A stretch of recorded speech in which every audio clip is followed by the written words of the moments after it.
সংগঠনকে শক্তিশালী এবং গতিশীল করার লক্ষ্যে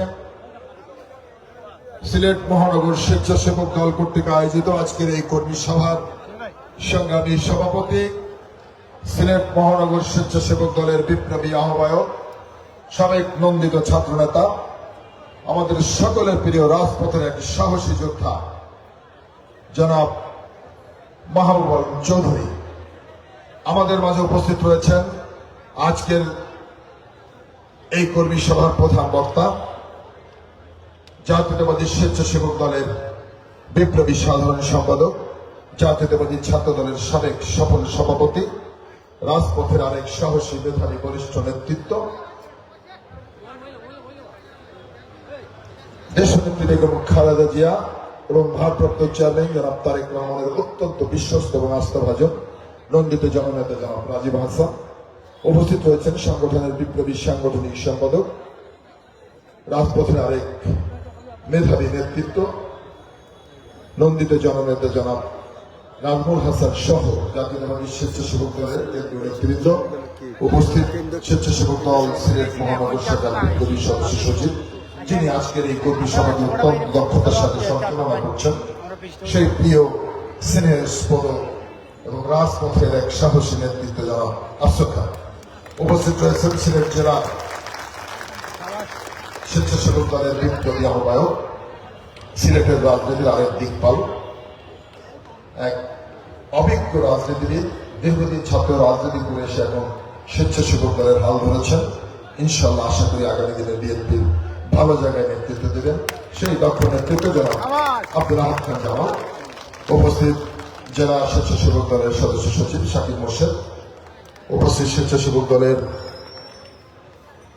এই সিলেট বিভাগের পার্শ্ববর্তী জেলার বিভিন্ন পর্যায়ের নেতৃবৃন্দ, সিলেট মহানগরের যে আহ্বায়ক কমিটি রয়েছে সেই আহ্বায়ক কমিটির সকল যুগ্ম আহ্বায়কবৃন্দ এবং আহ্বায়ক কমিটির সকল সদস্যবৃন্দ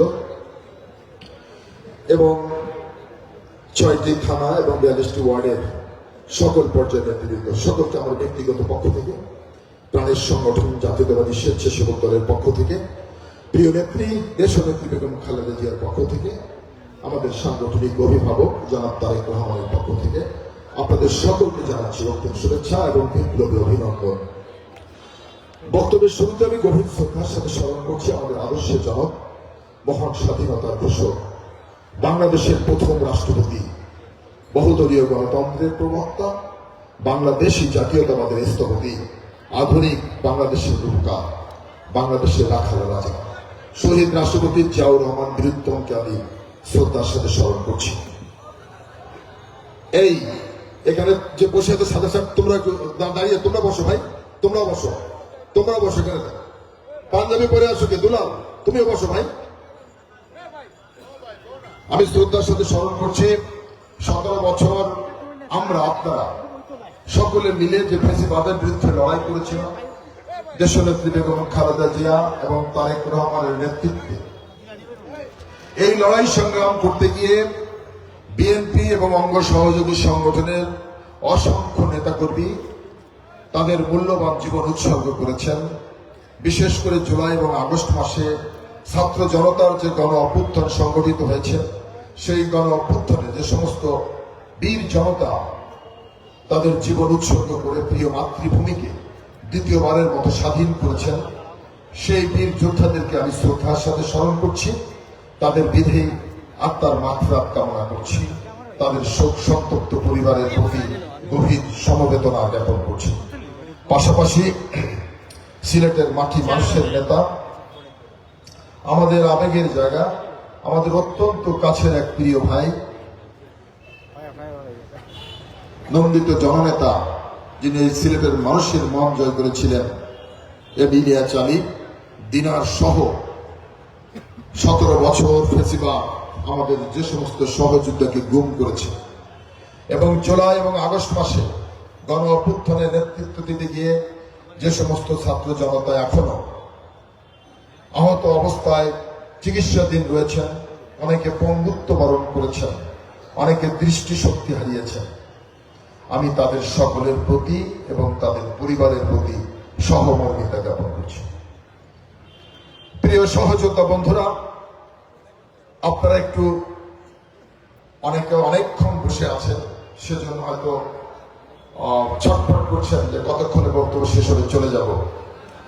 দেখেন, এটা আমাদের কর্মী সভা, আমাদের সংগঠনের কর্মী সভা, এটা কোনো জনসভা না, বা এখানে আমরা কাউকে জোর করে ধরে আনি নাই। কর্মী সভা, আপনাদের এই সিলেট মহানগরের নেতৃবৃন্দের বক্তব্য আমরা অত্যন্ত মনোযোগ সহকারে শুনেছি। আমরা আশা করছি আমাদের কেন্দ্রীয় নেতাদের বক্তব্য আপনারা শুনেছেন। আমি সর্বশেষ বক্তব্য রাখছি। আমরা অনেক কষ্ট করে ঢাকা থেকে এসেছি, বাই রোডেই এসেছি অনেক কষ্ট করে। অতএব এই কর্মী সভাটি অত্যন্ত গুরুত্বপূর্ণ এবং তাৎপর্যপূর্ণ এই সময়ের প্রেক্ষাপটে। আপনারা যারা এখানে বসে আছেন, আমন্ত্রিত হয়ে এখানে এসেছেন, নেতৃত্ব দিতে চান জাতীয়তাবাদী স্বেচ্ছাসেবক দলকে। 6টি থানা নতুন করে, এই 6টি থানা এর আগে কখনোই কোনো কমিটি ছিল না। নতুন করে এই 6টি থানা কমিটি হবে, নতুন নেতৃত্ব আসবে। আমরা আশা করছি এবং প্রত্যাশা রাখছি এই কর্মী সভার মধ্য দিয়ে আগামী দিনে এই 6টি থানায় যে নতুন নেতৃত্ব আসবে, সেই নেতৃত্বকে আমি অগ্রিম শুভেচ্ছা এবং অভিনন্দন জানাচ্ছি।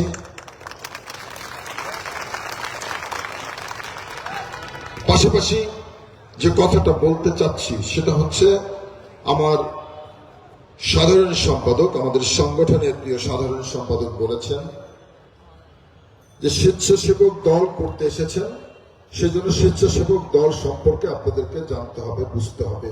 যে সংগঠনটা করবেন, যে সংগঠনের রাজনীতি করবেন, সেই সংগঠন সম্পর্কে যদি আপনার কোনো ধারণা না থাকে, তাহলে সেই সংগঠনটি করা উচিত?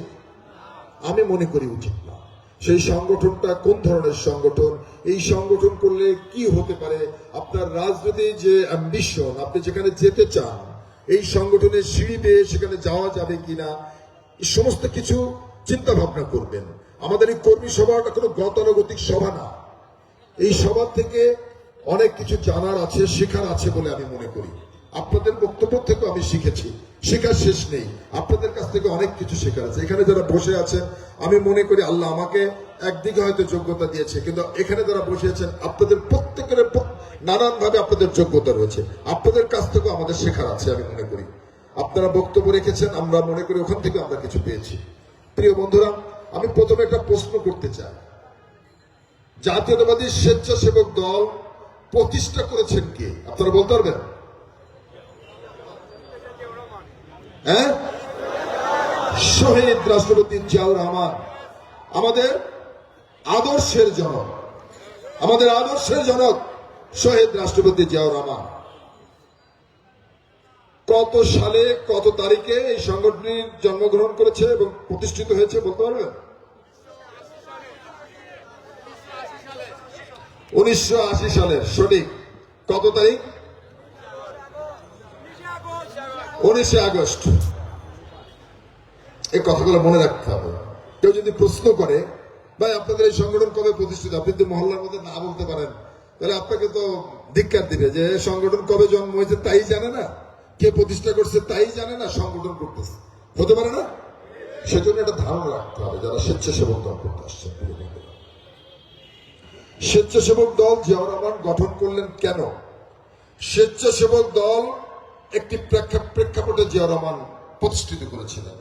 এর আগে 1978 সালের 1 সেপ্টেম্বর বাংলাদেশ জাতীয়তাবাদী দল প্রতিষ্ঠিত করেছিলেন। তার 2 বছর পরে এসে জাতীয়তাবাদী স্বেচ্ছাসেবক দল প্রতিষ্ঠিত করলেন। অর্থাৎ এর আগে বিএনপির অনেক অঙ্গ এবং সহযোগী সংগঠন প্রতিষ্ঠিত হয়েছে। ছাত্র দল হয়েছে, যুব দল হয়েছে, কৃষক দল হয়েছে, উলামা দল হয়েছে, কৃষক মহিলা দল হয়েছে, শ্রমিক দল হয়েছে না? তারপরে এই দলটি কেন হলো? আমাদের আদর্শের জনক শহীদ রাষ্ট্রপতি জিয়াউর রহমান 1980 সালের 19 আগস্ট যেদিন এই সংগঠনটি প্রতিষ্ঠিত করেন, তখন অনেক সাংবাদিক প্রশ্ন করেছিলেন, মিস্টার প্রেসিডেন্ট, আপনার দলের তো অনেক অঙ্গ এবং সহযোগী সংগঠন রয়েছে, আপনি স্বেচ্ছাসেবক দলটাকে কেন আবার নতুন করে প্রতিষ্ঠিত করলেন? এই সংগঠনের আর প্রয়োজন আছে? শহীদ রাষ্ট্রপতি জিয়াউর রহমান উত্তর দিয়েছিলেন সাংবাদিক বন্ধুদেরকে, আমি অনেক অঙ্গ এবং সহযোগী সংগঠন প্রতিষ্ঠিত করেছি বাংলাদেশ জাতীয়তাবাদী দলে। আমি মনে করি আমার ওই অঙ্গ সংঘ সহযোগী সংগঠন যেখানে ব্যর্থ হবে, জাতীয়তাবাদী স্বেচ্ছাসেবক দল সেখানে সফলতা অর্জন করবে। উনি আরেকটি চিন্তাধারা থেকে এই সংগঠনটির জন্ম দিয়েছিলেন। উনি ভেবেছিলেন এবং উনি অনুধাবন করেছিলেন যে একটি শ্রেণী, কৃষক, সে হয়তো নানা কারণে কৃষক দল করবে না, একজন শ্রমিক নানা কারণে শ্রমিক দল করবে না, একজন ছাত্র হয়তো নানা কারণে ছাত্র দল করবে না, সব যুবক যুব দল করবে না। কিন্তু স্বেচ্ছাসেবক দল আমার একটি সংগঠন, সমস্ত শ্রেণী পেশার মানুষ এই সংগঠন করতে পারবে। এটা হচ্ছে স্বেচ্ছাসেবক দল। এবং জাতীয়তাবাদী স্বেচ্ছাসেবক দলের কোন বয়সের কোন সীমাবদ্ধতা নাই, আছে। এটা হচ্ছে স্বেচ্ছাসেবক দল। আর স্বেচ্ছাসেবক দল করতে হলে সকলের মন মানসিকতা এইভাবে থাকা উচিত যে স্বেচ্ছাসেবক দল হচ্ছে একটি স্বেচ্ছাসেবী সংগঠন, অর্থাৎ স্বেচ্ছায় শ্রম দেওয়ার মানসিকতা থাকতে হবে। অর্থাৎ যখনই বাংলাদেশের মানুষ কোন দুর্যোগ অথবা দুর্বিপাকে আবর্তিত হবে, জাতীয়তাবাদী স্বেচ্ছাসেবক দল সর্বপ্রথম সবার আগে মানুষের পাশে গিয়ে দাঁড়াবে। এটাই হচ্ছে জাতীয়তাবাদী স্বেচ্ছাসেবক দল।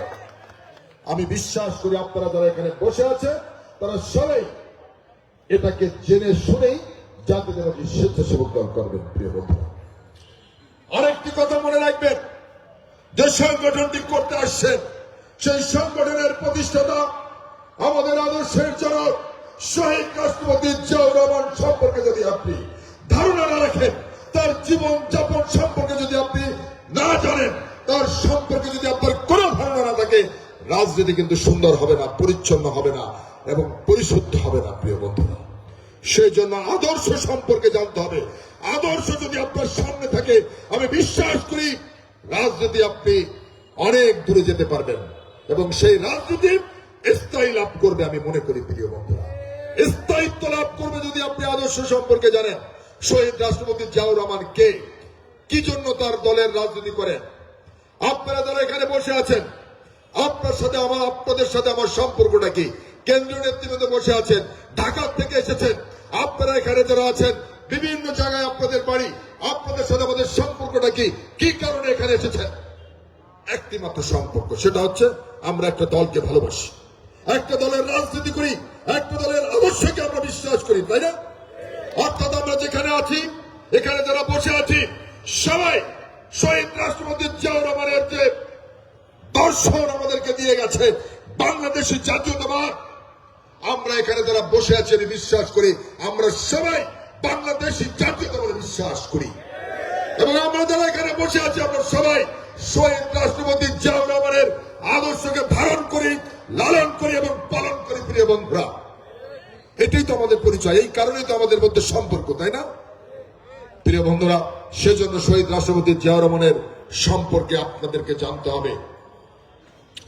1971 সাল যখন পাক হানাদার বাহিনী বাংলাদেশের নিরীহ মানুষের উপরে রাতের অন্ধকারে ঝাঁপিয়ে পড়লো, নির্বিচারে গুলি করে নিরীহ মানুষকে গণহত্যা চালিয়েছিল, তখন বাংলাদেশে একজন মানুষ, একজন সেনা অফিসার তার বিবেকের তাড়নায় গভীর দেশপ্রেমে উদ্বুদ্ধ হয়ে সেদিন চট্টগ্রাম সেনানিবাস থেকে বিদ্রোহ ঘোষণা করেছিল। পাকিস্তান সরকারকে এবং পাকিস্তান সেনাবাহিনীকে বলেছিল, ওই রিভোল্ট অর্থাৎ আমি বিদ্রোহ ঘোষণা করলাম যে জাতির উপরে, এই নিরীহ মানুষের উপরে পাকিস্তান পরপর বাহিনী নিরস্ত্র মানুষের উপরে হামলা করছে, হত্যা করছে। সেই কারণে একজন দেশপ্রেমিক নাগরিক হিসেবে, দেশপ্রেমিক সেনা অফিসার হিসেবে আমি বিদ্রোহ ঘোষণা করলাম। শহীদ রাষ্ট্রপতি জিয়াউর রহমান আমাদের আদর্শের জনপ্রিয় বন্ধুরা, সেদিন তার সহযোদ্ধারা, তার যে সহকর্মীরা ছিল, বলেছিল, স্যার আপনি তো বিদ্রোহ ঘোষণা করলেন, বাংলাদেশ যদি স্বাধীন না হয় রাষ্ট্রদ্রোহিতার মামলায় আপনাকে মার্শাল ল কোর্টে ফাঁসির মঞ্চে যেতে হবে। জিয়াউর রহমান জানতেন, তারা বলেছিলেন আপনি আমাদেরকে নিয়ে বিদ্রোহ করেছেন, আমরা আজকে ব্যারাক থেকে চলে যাচ্ছি, কিন্তু আপনার পরিবার, স্ত্রী, সন্তান কিন্তু ব্যারাকে রয়েছে। জিয়াউর রহমান বলেছিল, তাদেরকে আনতে যাবে, তোমাদেরও তো পরিবার রয়েছে, তোমরা কি তোমাদের পরিবারকে আনতে পারবে? সেদিন তারা বলেছিল না, সবাইকে আনা সম্ভব না। জিয়াউর রহমান তখন বলেছিল, তোমাদের পরিবার যদি না আনতে পারো, আমার পরিবারকে আনার কোনো প্রয়োজন নাই। আমার পরিবারকে আল্লাহ দেখবে, তোমাদের পরিবারকে আল্লাহ দেখবে, অর্থাৎ আল্লাহর কাছে ছেড়ে দিয়েছি। প্রিয় বন্ধুরা, এই হচ্ছে জিয়াউর রহমান। দেশপ্রেম, গভীর দেশপ্রেম ছিল যার মধ্যে। স্বেচ্ছা একজন জাতীয়তাবাদী মানুষ, আমাদের আদর্শের জনক শহীদ রাষ্ট্রপতি জিয়াউর রহমান। শুধু রিভোল্ট করে নেই, যখন একটি স্বাধীনতা যুদ্ধে, একটি স্বাধিকার আন্দোলনে ইতিহাস থেকে জানা যায়, যখন দেশ স্বাধীনতার জন্য যুদ্ধ করে সেই দেশের রাজনীতিবিদরাই স্বাধীনতার ঘোষণা দিয়ে থাকেন। কিন্তু আমাদের জাতি হিসাবে আমাদের দুর্ভাগ্য ছিল, তৎকালীন যারা রাজনীতিবিদরা ছিল তারা একের পর এক এই দেশ থেকে পালিয়ে গিয়ে ভারতে আশ্রয় নিয়েছিল। আর বাংলাদেশে একজন রাজনীতিবিদ স্বেচ্ছায় কারাবরণ করেছিল।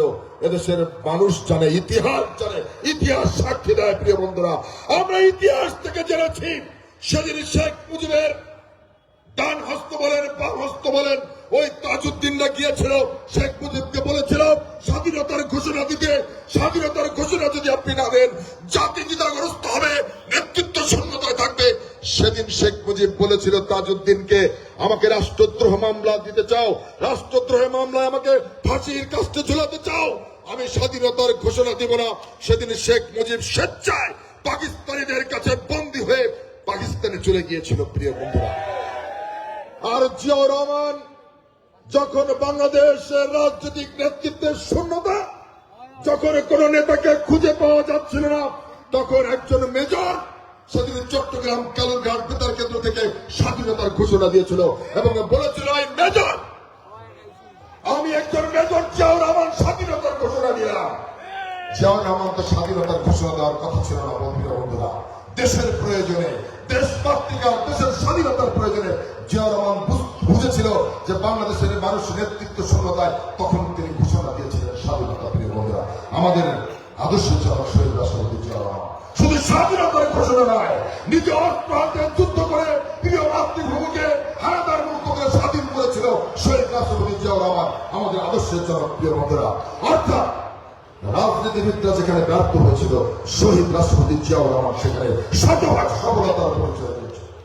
মাত্র ৩.৫ বছরে রাষ্ট্র পরিচালনা করেছিল। প্রিয় বন্ধুরা, ৭১ থেকে ৭৫ একটি অধ্যায় বাংলাদেশে, আর ৭৫ থেকে ৭৮ আরেকটা অধ্যায়। প্রিয় বন্ধুরা, ৭১ থেকে ৭৫ যারা বাংলাদেশ পরিচালনা করেছিল, তখন বাংলাদেশের মানুষ যে জেনেছিল তাদের অত্যাচার, নির্যাতন, গুম, খুন, রাজনীতি, ব্যাংক ডাকাতি, মানুষ অতিষ্ঠ হয়েছিল। ৭৫ হত্যাকাণ্ড সংঘটিত হয়েছিল, যেটা আমরাও কামনা করি না, এটা কাম্য ছিল না জাতি হিসাবে। প্রিয় বন্ধুরা, সেই হত্যাকাণ্ডের মধ্য দিয়ে আবার ৭৫ থেকে ৭৮ কারা ক্ষমতা আসলো। শেখ মুজিবের ডান হস্ত, বাম হস্ত, মুস্তাক সহ তার মন্ত্রী পরিষদের সকল সদস্য সেদিন ওই মন্ত্রী পরিষদে যোগ দিয়েছিল। অর্থাৎ ৭৫ থেকে ৭৮ আওয়ামী লীগকে শাসন করেছিল। তাহলে শেখ মুজিবের হত্যাকাণ্ড কারা ঘটালো? প্রিয় বন্ধুরা, কারা শেখ মুজিবকে হত্যা করলো? জাতির কাছে প্রশ্ন। প্রিয় বন্ধুরা, ৭৮ সালের ১ সেপ্টেম্বর বিএনপির জন্ম হয়েছে। শহীদ রাষ্ট্রপতি জিয়াউর রহমান সিপাহী জনতার বিপ্লবের মধ্য দিয়ে বাংলাদেশের রাষ্ট্র পরিচালনার দায়িত্ব নিয়েছিলেন। ৩.৫ বছরে রাষ্ট্র পরিচালনা করে উনি শুধু বাংলাদেশ না, মুসলিম বিশ্বে একজন রাষ্ট্র নায়ক হিসেবে আবির্ভূত হয়েছে। এটা হচ্ছে আমাদের আদর্শের জনক। সেজন্য জিয়াউর রহমান সম্পর্কে জানবেন, অনেক কথা বলতে পারবো, রাত ফুরিয়ে যাবে, শেষ হবে না। সেজন্য জিয়াউর রহমানের অনেক বই আছে, পড়বেন, জানবেন, শিখবেন। রাজনীতি সুন্দর হবে, স্বচ্ছ হবে, পরিষ্কার হবে, পরিচ্ছন্ন হবে। প্রিয় বন্ধুরা, আমাদের আদর্শের জনক, আমাদের প্রেরণার উৎস দেশের নেত্রী বেগম খালেদা জিয়া ৯ বছর সংগ্রাম করেছে এরশাদের বিরুদ্ধে, যে এরশাদ গণতন্ত্রকে হরণ করেছিল। প্রিয় নেত্রী, বাংলাদেশের গণমানুষের নেত্রী, গণতান্ত্রিক আন্দোলনের আপসহীন নেত্রী দেশের নেত্রী বেগম খালেদা জিয়া এরশাদকে হটিয়ে বাংলাদেশের গণতন্ত্র প্রতিষ্ঠিত করেছে। আবারও নেত্রীর বিরুদ্ধে ষড়যন্ত্র হয়েছিল ৯/11। আমরা দেখেছি না, একটি নির্বাচিত সরকারকে সেদিন ফখরুদ্দিন, মঈনুদ্দিন, শেখ হাসিনা পার্শ্ববর্তী একটি রাষ্ট্র ষড়যন্ত্রের মধ্য দিয়ে প্রিয় নেত্রীকে ক্ষমতাচ্যুত করেছে। প্রিয় নেত্রীকে ফখরুদ্দিন, মঈনুদ্দিন বারবার বলেছিল বাংলাদেশ থেকে বিদেশে চলে যাওয়ার জন্য, বলেছিল না? প্রিয় নেত্রীর জন্য বিমান প্রস্তুত করে রেখেছিল, কিন্তু বাংলাদেশের গণমানুষের নেত্রী দেশনেত্রী বেগম খালেদা জিয়া আপনার জন্য আমার কথা চিন্তা করে, আপনার কথা চিন্তা করে, বাংলাদেশের মানুষের কথা চিন্তা করে সেদিন দেশ ত্যাগ করে নেয়। সেদিন যদি দেশ ত্যাগ করতেন, এই 80 বছরের একজন বৃদ্ধা মহিলা অনেক ভালো থাকতে পারতেন, আরাম আয়াসে দিন কাটাতে পারতেন, পারতেন না? যে বয়সে তার নাতি নাতনিদের সাথে থাকার কথা, সেই বয়সে উনি কারাগারকে বরণ করে নিয়েছিলেন শুধুমাত্র বাংলাদেশের মানুষের কথা চিন্তা করে, বিএনপির লক্ষ লক্ষ নেতা কর্মীর কথা চিন্তা করে। প্রিয় বন্ধুরা, ত্যাগ স্বীকার করেছেন প্রিয় নেত্রী দেশনেত্রী বেগম খালেদা জিয়া, আমাদের প্রেরণার উৎস দেশনেত্রী বেগম খালেদা জিয়া। এখানে যারা বসে আছেন 17 বছর লড়াই করেছেন, সংগ্রাম করেছেন দেশনেত্রী বেগম খালেদা জিয়া এবং তারেক রহমানের নেতৃত্বে। কিসের জন্য লড়াই করেছিলেন? ভোগ করার জন্য? যে ত্যাগ স্বীকার করেছেন আপনারা, সেই ত্যাগ স্বীকার করেছেন কি ভোগ করার জন্য? প্রিয় বন্ধুরা, না। আপনি যে ত্যাগ স্বীকার করেছিলেন, বাংলাদেশের মানুষ 17 বছর যে ভোটের অধিকার থেকে বঞ্চিত ছিল, অর্থাৎ শেখ হাসিনা মানুষের ভোটের অধিকার হরণ করেছিল, সেই ভোটের অধিকার প্রতিষ্ঠার জন্য লড়াই এবং সংগ্রাম করেছিলেন। আপনারা লড়াই সংগ্রাম করেছিলেন বাংলাদেশের মানুষের বাক স্বাধীনতা ফিরে আনার জন্য। আপনারা লড়াই সংগ্রাম করেছিলেন বাংলাদেশের হারানো গণতন্ত্র পুনরুদ্ধার করার জন্য। প্রিয় বন্ধুরা, সেজন্য সবসময় আমাদের সাংগঠনিক অভিভাবক বিএনপির ভারপ্রাপ্ত চেয়ারম্যান জনাব তারেক রহমান সবসময় বলেছিল, বিএনপি ক্ষমতায় যাওয়ার জন্য লড়াই সংগ্রাম করছে না, বিএনপি লড়াই করছে শুধুমাত্র বাংলাদেশের মানুষের ভোটের অধিকার প্রতিষ্ঠার জন্য, বাংলাদেশের মানুষের বাক স্বাধীনতা ফিরে পাওয়ার জন্য, বাংলাদেশের হারানো গণতন্ত্র পুনরুদ্ধার করার জন্য। প্রিয় বন্ধুরা, লড়াই তো এখনো শেষ হয়নি, আমাদের অভিষ্ট লক্ষ্য এখনো আমরা পৌঁছতে পারি নাই। প্রিয় বন্ধুরা, তারেক রহমান জাতির সামনে বক্তব্য রাখছেন, এখন পর্যন্ত তারেক রহমানের কোন বক্তব্য কোন সমালোচনা করতে পারে না।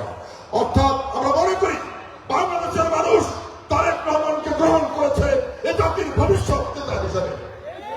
সেজন্য তারেক রহমানের রাজনীতিকে বাঁচিয়ে রাখতে হবে, তারেক রহমানের রাজনীতি বাংলাদেশের মানুষের মধ্যে বাঁচিয়ে রাখতে হবে আপনার আমার কর্মকাণ্ডের মধ্য দিয়ে। প্রিয় বন্ধুরা, মনে রাখবেন, আপনি আমার একটি রাজনৈতিক দল করেন, যে রাজনৈতিক দল ইতিমধ্যে আমি বলেছি শহীদ রাষ্ট্রপতি জিয়াউর রহমান প্রতিষ্ঠিত করেছেন।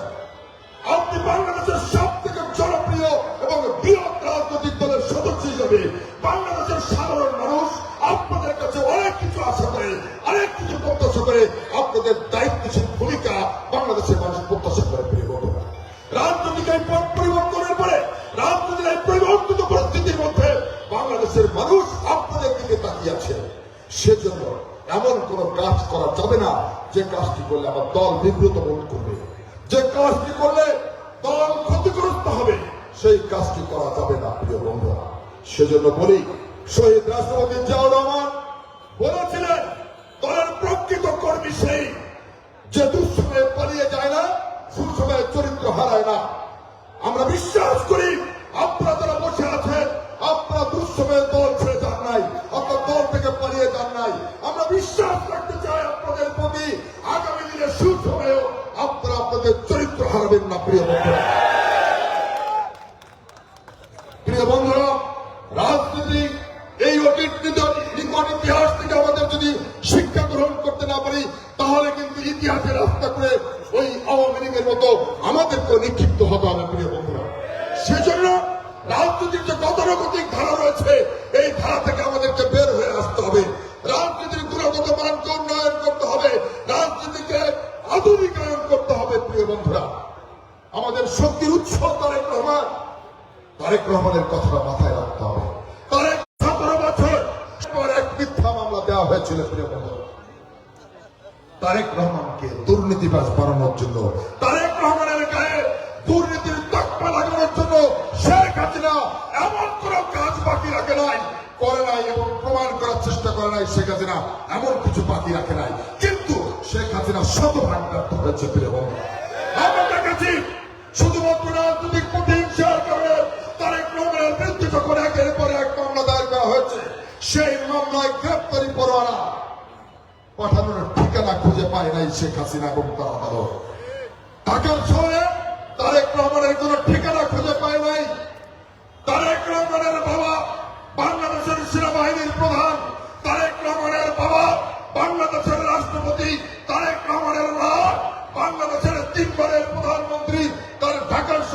নাই, এটা কি হতে পারে? পাশাপাশি আমরা দেখি ছাত্রলীগের সভাপতি ফরিদপুর জেলার 2000 কোটি টাকার মালিক। আমরা দেখি আত্মস্বীকৃতি দুর্নীতিবাদ শেখ হাসিনা নিজে স্বীকার করে আমার প্রিয় 400 কোটি টাকার মালিক, হেলিকপ্টার ছাড়া চলে না। এটা হচ্ছে তারেক রহমান। প্রিয় বন্ধুরা, তারেক রহমান যার শরীরে জিয়াউর রহমানের রক্ত প্রবাহমান, সেজন্য আমরা বিশ্বাস করি তারেক রহমান একজন স্বেচ্ছা জাতীয়তাবাদী, তারেক রহমান একজন গভীর দেশপ্রেমিক নেতা এবং বাংলাদেশের মানুষ। প্রিয় বন্ধুরা, সেজন্য তারেক রহমানকে বাঁচিয়ে রাখতে হবে, তারেক রহমানের রাজনীতিকে বাঁচিয়ে রাখতে হবে। প্রিয় বন্ধুরা, আপনাদের কাছে উদাত্ত আহ্বান রাখতে চাই যে আপনারা ত্যাগ স্বীকার করেছেন, আমরাও ত্যাগ স্বীকার করেছি, কিন্তু মনে রাখবেন আপনার থেকে আমার থেকে অনেক বেশি ত্যাগ স্বীকার করেছে আমার নেত্রী, বাংলাদেশের গণমানুষের নেত্রী, দেশের নেত্রী বেগম খালেদা জিয়া এবং জিয়া পরিবার। এ কথাটা মনে রাখবেন। অর্থাৎ আপনার উপর যে নির্যাতন হয়েছে আর জিয়া পরিবারের উপর যে নির্যাতন হয়েছে, জিয়া পরিবারের নির্যাতনের কথা মনে করে আপনার নির্যাতন, আমার নির্যাতনের কথা আমরা ভুলে থাকবো। প্রিয় বন্ধুরা, শুধু বলতে চাই সাংগঠনিক কাজে আমরা এখানে এসেছি, সংগঠনকে নতুন করে সাজিয়ে তুলতে হবে, সংগঠনকে শক্তিশালী করতে হবে, সংগঠনকে গতিশীল করতে হবে। তার কারণ হচ্ছে ষড়যন্ত্রকারীরা নতুন করে বাংলাদেশের রাজনীতিতে আবারও ষড়যন্ত্র শুরু করেছে। আমরা যে ভোটার অধিকারের জন্য লড়াই করছি, সংগ্রাম করছি, সেই ভোটার অধিকার এখনো প্রতিষ্ঠিত হয় নাই। সেজন্য আমরা বলতে চাই যতক্ষণ না পর্যন্ত বাংলাদেশের মানুষের ভোটার অধিকার প্রতিষ্ঠিত না হবে ততক্ষণ পর্যন্ত লড়াই সংগ্রাম চলছে, লড়াই সংগ্রাম চলবে। প্রিয় বন্ধুরা, সেজন্য সংগঠনকে শক্তিশালী করতে হবে, গতিশীল করতে হবে। প্রিয় বন্ধুরা, তারেক রহমান বারবার বাংলাদেশের নির্বাচনের কথা বলে, আর অন্যদিকে সংস্কারের কথা বলে অনেকে, যে তারেক রহমান নির্বাচন চায়, সংস্কার চায় না। তারেক রহমান নির্বাচন চায় না, নির্বাচন চায় বাংলাদেশের 18 কোটি মানুষ, তারা ভোট দিতে চায়। এটা তারেক রহমানের কথা না, বাংলাদেশের কথা। আমরা গত 2 মাস বাংলাদেশের মাঠে ঘাটে পথে প্রান্তরে ঘুরে ঘুরে দেখেছি বাংলাদেশের মানুষ ভোট চায়, ভোট দিতে চায়। সেই কথাটি তারেক রহমান বলে, অর্থাৎ বাংলাদেশের মানুষের মুখের কথাটা তারেক রহমানের মুখ থেকে বের হয়, আমরা ভোট দিতে চাই। প্রিয় বন্ধুরা, সেজন্য আপনাদের কাছে স্পষ্ট করে বলতে চাই, 71-এর পরাজিত শক্তি এবং 24-এর পরাজিত শক্তি নূতন করে প্রেম করার চেষ্টা করছে, নূতন করে মিলন করার চেষ্টা করছে। সেজন্য আমাদের কাছে সতর্ক থাকতে হবে। প্রিয় বন্ধুরা, আমাদেরকে সতর্ক থাকতে হবে। আমরা 17 বছর সংগ্রাম করেছি, লড়াই করেছি, যে কারণে সেটা উত্তর না পর্যন্ত আমরা রাজপথে থাকবো, এটাই আমাদের কথা। সেজন্য অনেকেই সংস্কারের কথা বলে। ইতিমধ্যে তারেক রহমান বাংলাদেশের সকল গণতান্ত্রিক রাজনৈতিক দলগুলোর সাথে পরামর্শ করেই 31 দফা রাষ্ট্র নামতের যে প্রস্তাবনা পেশ করেছে, আমরা মনে করি এই 31 দফা যদি বাংলাদেশে বাস্তবায়িত হয়, তাহলে বাংলাদেশের মানুষ বিশ্বাস করে তারেক রহমানের নেতৃত্বে আগামীর বাংলাদেশ হবে একটি বৈষম্যহীন গণতান্ত্রিক বাংলাদেশ। তারেক রহমানের নেতৃত্বে আগামীর বাংলাদেশ হবে দুর্নীতিমুক্ত বাংলাদেশ। তারেক রহমানের নেতৃত্বে আগামীর বাংলাদেশ হবে সন্ত্রাস, চাঁদাবাদ, দখলদার মুক্ত বাংলাদেশ। তারেক রহমানের নেতৃত্বে আগামীর বাংলাদেশ হবে আপনার আমার স্বপ্নের সোনার বাংলাদেশ। সেই প্রত্যাশায় সকলকে ধন্যবাদ জানিয়ে আমার বক্তব্য শেষ করছি। খোদা হাফেজ। বাংলাদেশ জিন্দাবাদ, জাতীয়তাবাদী স্বেচ্ছাসেবিকা জিন্দাবাদ, শহীদ জিয়ামূলক দেশনেত্রী বেগম খালেদা জিয়া জিন্দাবাদ। আমাদের সাংগঠনিক অভিভাবক বিএনপির ভারপ্রাপ্ত চেয়ারম্যান জনাব তারেক রহমান জিন্দাবাদ, জিন্দাবাদ। সকলকে ধন্যবাদ।